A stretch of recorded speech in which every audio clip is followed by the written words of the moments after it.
Ladies and gentlemen, I am so hyped right now. My Colorado Avalanche just defeated the Vegas Golden Knights in Game 2 of Round 2 to take a 2-0 series lead with a 3-2 victory over the Golden Knights again. And I am absolutely excited right now. First off, I want to say, if you are a Golden Knights fan, you can go ahead and kindly leave this video because I know you're gonna dislike it. I mean, you're gonna dislike it anyway. So just go ahead and dislike it if you're a Knights fan. I know that's what's gonna happen. And yeah, you're gonna hate some of the points and disagree with some of the points because this is from an Avalanche fan's point of view. But hey, whatever floats your boat. If you want to watch this, you can. So I'm not a huge fan of the Golden Knights. But before we get this started, as always, I just want to remind you that Jesus is King. I highly recommend that you give your life to Him. It will be one of the greatest things you ever do. Trust me on that. You'll be so much happier. And I know this from experience. And yeah, let's jump in to this recap. So first off, I want to say prayers up to Jake Evans, bro. He took a nasty hit. Mark Scheifele needs to be suspended for at least the rest of the Canadiens' Winnipeg Jets series. That was a dirty hit. That's unacceptable. He left his feet. To me, he wasn't going to play the puck at all. I think he should be suspended for the rest of that playoff series, if maybe not the rest of the playoffs, because that's just unacceptable. And they got to set an example that this is something that's not okay and cannot happen in the NHL. So starting in the first period, there's a bunch of early scoring chances for the Avs we can't capitalize. Burakovsky has a chance, which is saved by Fleury. And then too many men looks like it's going to be called against the Vegas Golden Knights at 16:51. However, there's no penalty, and it looks to be just an offsides. Then right after, Brandon Saad goes ahead and he whiffs on the shots, but it ends up sneaking through Fleury and giving the Avalanche a 1-0 lead. The Fleury chants then begin to go in a Ball Arena, and this is something I'm not a huge fan of because I don't know, Fleury's a good goalie, and if we start doing these chants, I think the Golden Knights are going to try to step up and go to the next level. Obviously, it's fun to do, but it just gets me nervous all the time when we have chants like this. But then, after that, Nick Hague gets a holding penalty, which sends the Avs to the power play. Joonas Donskoi then has a great chance, saved by Fleury. And then there is a huge chance, which is then saved by Fleury again. And the penalty is then killed, so the Avalanche go 0 for 1 on the power play. Then Alex Newhook then takes a holding penalty at 11:24. Graves can't clear, and it leads to an Alex Martinez goal, which ties the game up at 1-1. And to me, this was just a stupid penalty by Alex Newhook. I get he's young, but we can't be taking these stupid penalties, especially in the playoff game against a team like the Golden Knights.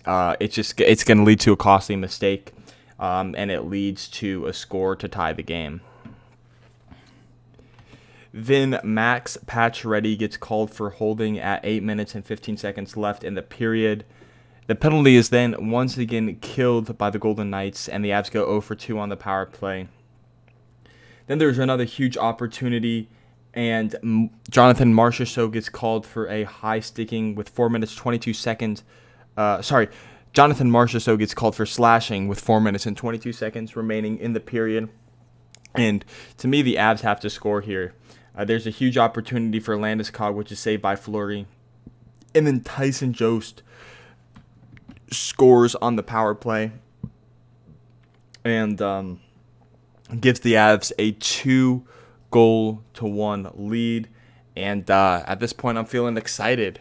Jost just scored. We're going to roll. And I'm excited. Then Shea Theodore gets called for delay of game at 2 minutes and 10 seconds left in the period, and I'm thinking we just scored. Let's go 2 for 4 on the power play.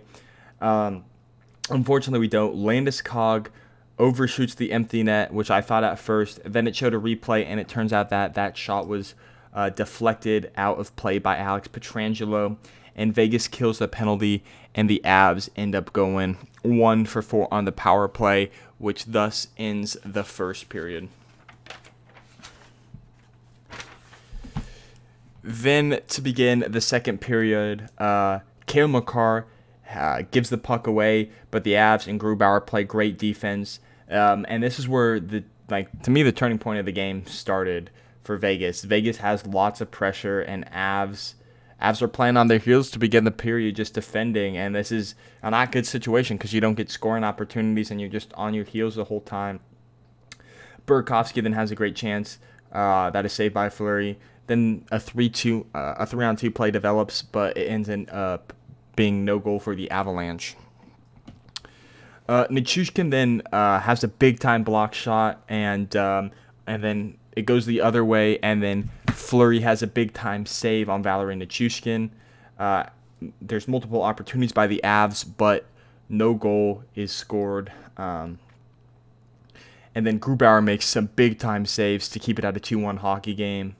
The Avs are unable to clear, but play stops as the net comes off as Tyson Jost came, and it looks like he accidentally bumped it off. And then after that, Grubauer has some huge saves on Stevenson and Pietrangelo to keep it a 2-1 game, and Philip Grubauer was absolutely the MVP of this game. He was outstanding tonight. Then there's a chance that from Saad to Nichushkin, but it is saved by Fleury. Avs are getting bailed out by Philip Grubauer, though. We need to pick up the pace and be able to push out of the defensive zone into the offensive zone to generate scoring chances. But unfortunately, we don't. It's a Riley Smith goal, and I wrote under this, how is he that wide open? Both of our defensemen were playing on the left side. Both Graves and Girard, I think, were playing on the left side of the ice, leaving their whole right side in front of Grubauer wide open. The puck comes right to him. He's able to skate in, shoot, makes a great goal, and he ties the game up at 2-2. Then Connor Timmins right in the slot. He fans on a great chance, and more sloppy play by the Avs. And the Avs can't clear the puck. I wrote here, clear the dang puck. And after that, Patrick Nemeth is called for slashing. And this is where I wrote in my notes, put Bowen Byram in for Patrick Nemeth. Nemeth has been great on the power play, yes, but I want to see Byram in the playoffs. I want to see how he'll play under the pressure of the playoffs and what will happen. I want to get him that playoff experience. And I don't think Nemeth has been super, super great this playoff series. I want to put Byram in. I think he's fine and recovered from his injury by who's the guy on the Golden Knights who didn't get suspended that hit Byram? I can't remember, but anyway, the Avs then kill the penalty, but there's so many turnovers afterwards by us. There's a steal, but we can't score due to an offline pass. Fleury then makes a big-time save on Mikko Rantanen. And then another great Fleury save occurs after that. A couple opportunities for the big line, but no dice. We do not score. And to end the penalty, there is no cross-check on Jost and no trip on Landeskog, which I thought were it seemed to me two obvious penalties that should have been called as an Avs fan. But at this point, I'm thinking, well, it's the playoffs. Maybe they're letting a couple things go. But we'll come back to this. We'll come back to this later in the third period, which we're getting to right now. Avs start off this penalty by icing the puck. There's a shot off the goalpost. Thank goodness it keeps the game at 2-2. And were so many shots that went off the goalpost for both sides tonight. The Avalanche are still playing on their heels, and I'm not liking this. I'm thinking Vegas is going to win because we don't have any control right now. Grubauer then has a huge save on Max Pacioretty off of a shot that Gerard fanned on, which led to a breakaway. And then the Avs need to get up and start playing back and fighting back to at least give us an opportunity to win this game. Grubauer is making some big saves, and then on the other end, Fleury has a big-time save on Nathan MacKinnon. Alex Tuck is then called for a slash with 9 minutes and 50 seconds to go in the third. A big opportunity for the Avs. We got to score here, got to take the lead, but then a short-handed chance occurs, and I wrote here in all caps, "Are you serious? How do we let them get a break on a power play when we need to take the lead?" And I'm thinking the game's going to be over at this point because we just can't score even with a man advantage, and I'm getting nervous. And I wrote here, Avs don't want to win this game. We're playing like we don't want to win. Fleury then has a huge save on Tyson Jost. Avs can't score on a great opportunity as the penalty kill is killed again. Then Grubauer robs Alex Tuck. An absolutely amazing save. What a stop by Grubauer. Landeskog then gets cross-checked off of the face-off, and there's no call. And I'm like, okay, yeah, they're probably just letting them play, like I said before.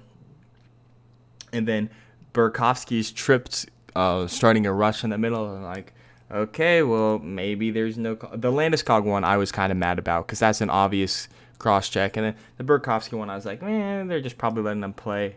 And then Marc-Andre Fleury has a big-time save on MacKinnon again. We can't get pucks to Fleury. The Vegas defense, I hate to admit it, but they were doing a great job of blocking shots and clogging all the lanes to score. They were doing a great job on defense. Then Mikko Rantanen has a breakaway, and it was a great stop by Shea Theodore.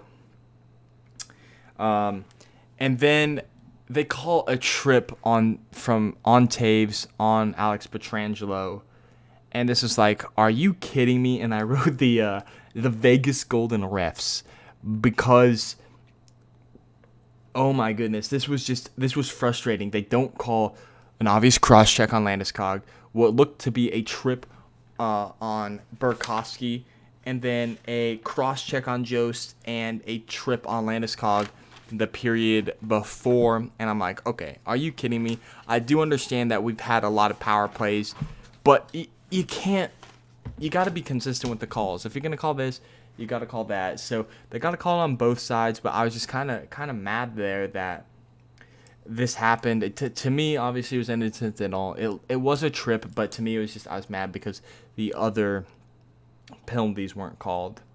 We then kill the penalty, and I wrote Grubauer is carrying this team because he is. If Grubauer wasn't playing as well as he were, Vegas would have easily won the game. And now we are headed to overtime. So the Avalanche ice the puck to begin overtime, and then slashing is called on Riley Smith at 9:16 left to go in the period. And I wrote here, score boys, this is the grade A chance, sudden death, score here on the power play, take a 2-0 series lead, rest up, we'll come back on Friday and try to take a 3-0 series lead on the Golden Knights. Rantanen has a shot that is stopped by Fleury. MacKinnon then hits the post, which I thought was going to go in, and then Mikko Rantanen, the Moose, shoots it. He beats Fleury, and the Avalanche win 3-2 in the extra frame in OT and take a 2-0 series lead over the Vegas Golden Knights. Game 3 will be in Las Vegas on Friday, June the 4th. So be tuned for that. The Avalanche look to take a 3-0 series lead. I hope you enjoyed. Leave a like if you did, and I'll catch you in my next video. Peace out.